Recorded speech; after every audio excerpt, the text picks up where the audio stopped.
Hi, welcome back. So before break, we were talking about the 1920s and we had kind of wrapped that up with your Roaring Twenties project. Today, we're going to be moving on to the second half of the unit, which is on the Great Depression, and that starts in the 1930s. So we're going to be connecting what we talked about with the economy of the 1920s with how the Great Depression gets started, so its causes, and that's what we're going to be looking at today in class. So I want us to kind of think back because it's been a little bit since we've talked about the economy of the 1920s.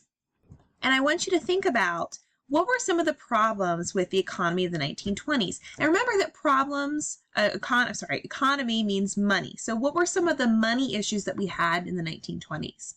And you might think, well, we had the consumer culture, which was encouraging Americans to buy. That was the cool thing to do.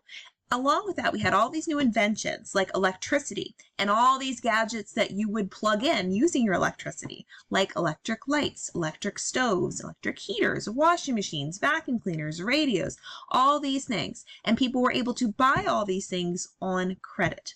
And that gives, like we talked about, the 1920s a phony prosperity because it looks like the economy is doing much better than it actually is. Because instead of all those people paying cash money for all those goods and that money actually existing in their marketplace, which is like where all the money exists in the economy, instead of it existing, it's on credit. So it's all kind of like almost imaginary money.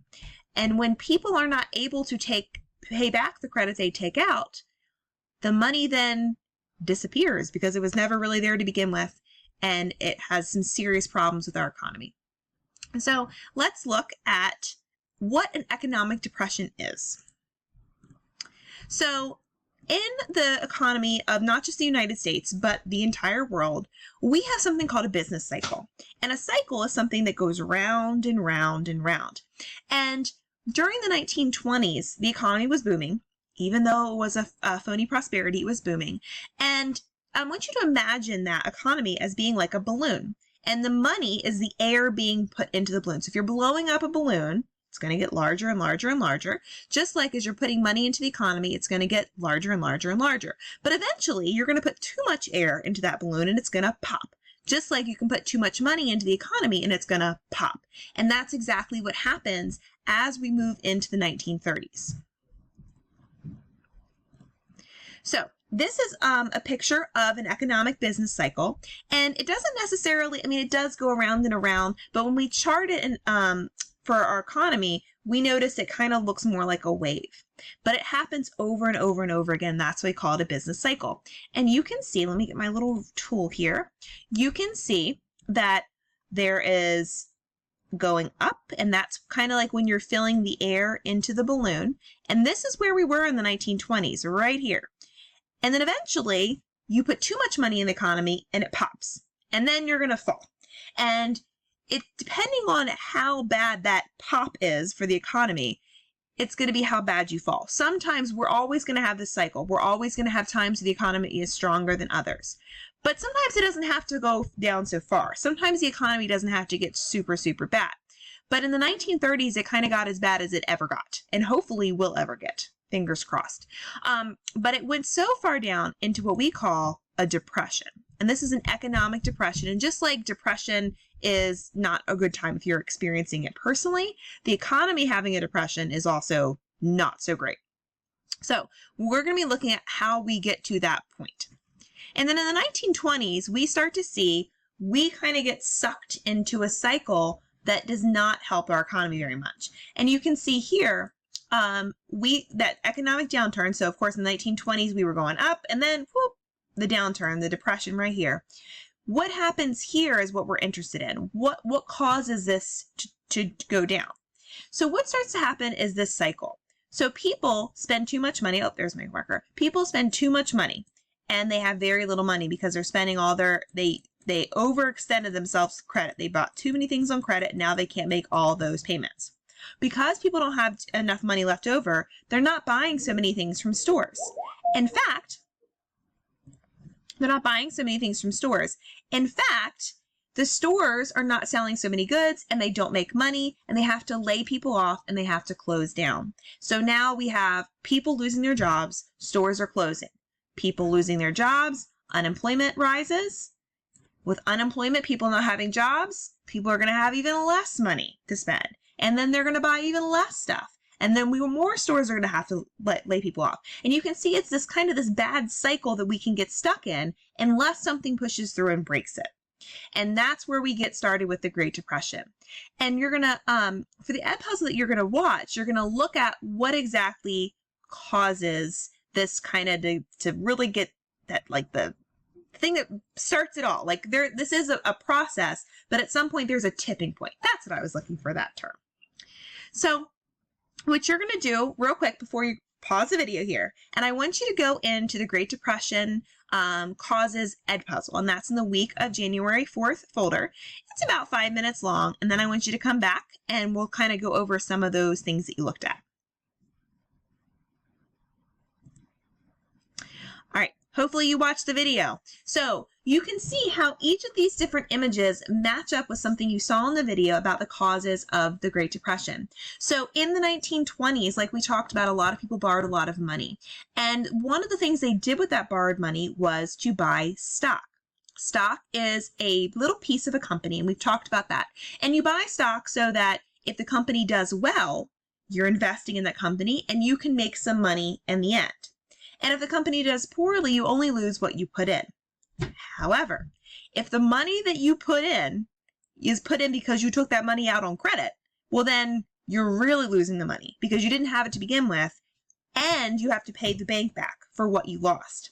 And if you lost money, you might not have money to pay it back. On top of that, we see that there is a big challenge for farmers in the United States. A lot of farmers during World War I were growing large amounts of crops because they were helping to support what was going on in Europe. Remember, World War I, Europe was destroyed. They weren't able to grow their own crops. The United States farmers jumped at the opportunity to provide crops for them, so they're growing all these crops. But once Europe gets back on its feet, it doesn't need the crops anymore. U.S. farmers are still growing all those crops, and there's too many crops. And so the prices for wheat and all sorts of crops fall. So farmers aren't able to make money. Farmers are trying to take out loans. Farmers aren't able to pay the loans back. On top of that, the stock market, like I said, we kind of get to the point where people are not able to buy into the stocks anymore. The companies are starting to run out of money because nobody's buying their goods, and the stocks aren't worth anything when people try to sell them, and people lose the money they put into the marketplace. And you can see right there that stock market crash. And on top of that, people lose money in the stock market. When the stock market crashes, you lose the money that you put in. If you put a lot of money in, you lose a lot of money. So this starts to impact people. People who were supposed to use that money to pay back their loans in the banks. So now banks don't have any money. No cash money to give out. So even if you had a banking account in your name, Miss Morris's banking account in the Bank of Southern Maryland, and I went to go to take that money out because I wanted it, even though I was supposed to have $100 in there, if the bank doesn't have any money to give me, any cash money to give me, it doesn't have any money to give me. And then there's no money to give. So we start to see that banks start closing, people cannot get their money out of the banks, and people start freaking out, as you would imagine. And so that's what you're going to continue to look at today for your assignment, is you're going to be looking at how the United States gets into the Great Depression. What are all the causes? And you're going to look at them more specifically. So let me show you where you can go for this assignment.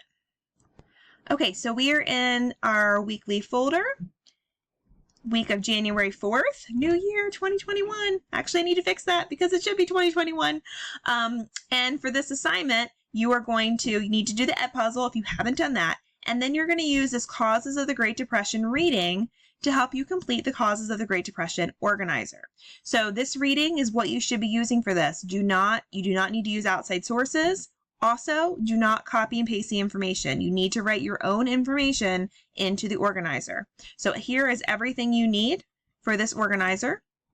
Here is the organizer itself. And you're just going to fill in the green boxes, and you need to have one piece of information for each box. I'm telling you, it looks a lot bigger than it actually is. Please don't stress out by how it looks. But you need to make sure that this is being written in your own words.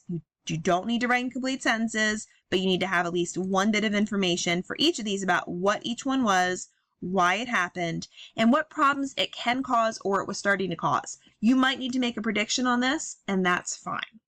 There's no big question for this, but be ready to come to class at our next meeting to talk about the causes of the Great Depression so that we can better understand what impact it had on the United States.